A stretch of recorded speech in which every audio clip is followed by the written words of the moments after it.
can just search me by typing Education by Numan and I'll be there at the moment.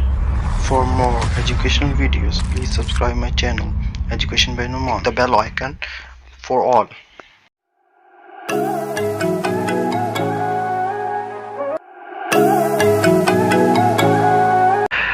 अस्सलाम वालेकुम viewers, as we know कि हमारे पास जो important boards के जो numericals हैं फर्स्ट ईयर के अकॉर्डिंगली चैप्टर 3 के मुतल्लिका जो हैं पढ़े उसको हमने सोल्व करने हैं। और जो इम्पोर्टेंट वन है पढ़ा 3.6 प्रॉब्लम नंबर, इसमें हमें स्टेटमेंट में दिया गया है एक बॉय है जो कि प्लेस करता है कि एक फायर क्रैकर मीन के हमारे जो है ना सादा उर्दू ज़ुबान में कह सकते हैं वो शुरली है या रॉकेट समझ लें, जो कि हमने रखा है एक कैन के अंदर, ठीक है। और उसका मास कोई कैन का निगलिजिबल वो कहता है 40 ग्राम है पड़ा, मीन के इस कैन का जो मास है वो 40 ग्राम है, ठीक है। और he plugs the end with the wooden block of mass 200 gram, वो कहता है वो उसकी किनारे के साथ रखता है उसे, ठीक है। और एक ब्लॉक के एक वुडन ब्लॉक लकड़ी का एक टुकड़ा है पड़ा उसके साथ, तो लकड़ी के टुकड़े का वेट है 200 ग्राम्स, ठीक है। उसके बाद वो कहता है after igniting the fire cracker, after igniting the fire cracker, जैसे वो रॉकेट को जलाता है, he throws the can straight up, तो वो जो है कहता है कि कैन जो है ना ऊपर की तरफ फेंकता है, कैन को भी उठा के वो ऊपर की तरफ फेंकता है, तो it explodes at the top of its path, तो वो अपने ही रास्ते के जो टॉप पर पहुंचे ना एक्सप्लोड हो जाता है rocket. If the block shoots out with the speed of 3 meter per second, अगर वो कहता है कि उसका जो वुडन ब्लॉक है वो 3 मीटर पर सेकेंड की स्पीड से वो थ्रो आउट हो जाए, मतलब गिर जाए, तो हमारे पास ये बताएं कि वो कैन जो है उसकी स्पीड कितनी होगी, ठीक है। तो यहाँ पर मैंने डाटा में से क्या चीज़ उठाई है, mass of can. Mass of can हमारे पास फर्स्ट ऑफ ऑल दिया गया है ये 40 ग्राम, ठीक है। 40 ग्राम को मैंने केजी में कन्वर्ट किया, उसका नाम M1 रख दिया। फिर उसके बाद wooden block, mass of wooden block का नाम M2 लिखा, और हमारे पास जो है ना उसका मास 200 ग्राम दिया गया है, उसे मैंने केजी में कन्वर्ट किया, 0.2 kg आ गया। स्पीड ऑफ वुडन ब्लॉक हमारे पास मीन V2 डैश है, मीन हमारे पास जो वुडन ब्लॉक है उसका मास M2 है, तो उसकी जो वेलोसिटी होगी वो भी V2 होगी, तो मैंने V2 डैश कर दी, ठीक है। और इसकी जो स्पीड दी गई है वो आफ्टर द कोलाइन दी गई है, बिफोर द नहीं आफ्टर द कोलाइन। और यहाँ पर एक्सप्लोड क्या है पड़ा कि दो बॉडीज एक दूसरे के साथ टच हो रही हैं, और एक्सप्लोड से पहले उनका मोमेंटम क्या था और एक्सप्लोड के बाद उनका मोमेंटम क्या होगा, तो उसके लिए उन्होंने क्या किया हुआ है कि आफ्टर द जो है ना एक्सप्लोड, तो मास 2 की मीन M2 की जो वेलोसिटी है वो 3 मीटर पर सेकेंड दी हुई है, ठीक है। हमने फाइंड करनी है स्पीड ऑफ कैन मीन के V1 डैश फाइंड करना है, ठीक है, आफ्टर एक्सप्लोड्स द रॉकेट, ठीक है। तो सॉल्यूशन में हम क्या लिखेंगे, हमारे पास M1 M2 और V2 डैश और V1 डैश दिया गया है, ठीक है। और अगर हम देखें तो रॉकेट को इग्निट करने से पहले मीन जलाने से पहले उसने क्या कहा था कि वो दोनों चीज़ें रेस्ट में हैं। अगर कोई बॉडीज रेस्ट में हैं तो उनकी इनिशियल वेलोसिटीज़ जो है वो क्या होंगी, वो 0 होंगी।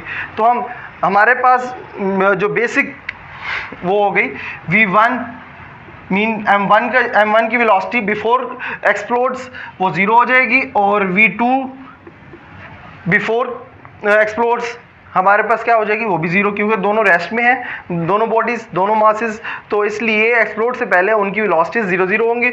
इसलिए हम लॉ उठा रहे हैं by law of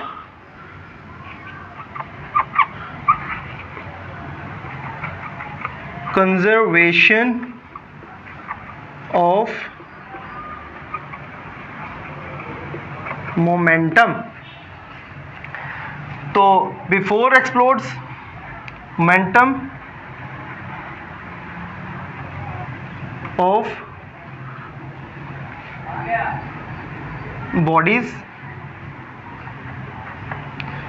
before explodes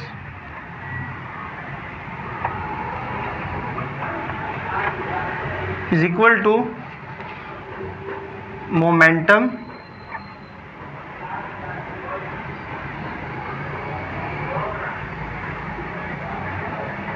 of bodies after explode, ठीक है, एक्सप्लोड्स लिख दिया तो एक्सप्लोड है।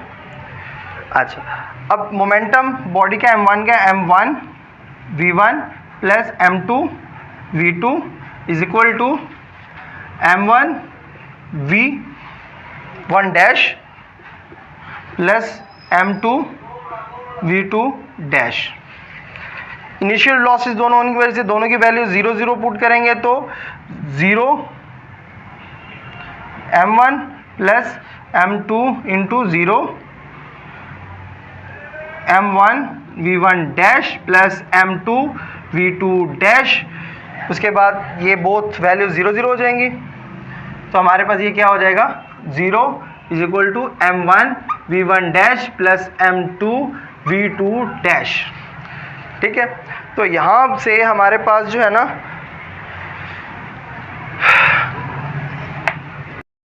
हमारे पास ये इक्वेशन बन गई है। इस इक्वेशन को सिंप्लीफाई करने लगा हूँ सीधा करके m1 v1 dash plus m2 v2 dash is equal to 0। हमने फाइंड करना है v1 डैश, इट मीन्स कि उसको हमने सेपरेट करना पड़ेगा।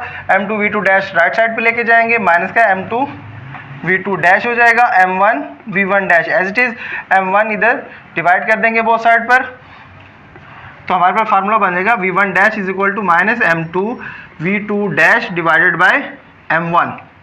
अच्छा, उसके बाद हमने वैल्यूज पुट करनी है। v1 dash as it is, m2 की वैल्यू हमारे पास क्या है पड़ी, m2 की वैल्यू हमारे पास है 0.2 और v2 डैश की वैल्यू है 3, m1 की वैल्यू है 0.04। इनकी कैलकुलेशन करेंगे, कैलकुलेशन करने के बाद हमारे पास आंसर बन जाएगा v1 डैश का -15 ms -1, ठीक है। तो ये हमारे पास वेलोसिटी आई उस कैन की, ठीक है, आफ्टर द एक्सप्लोड।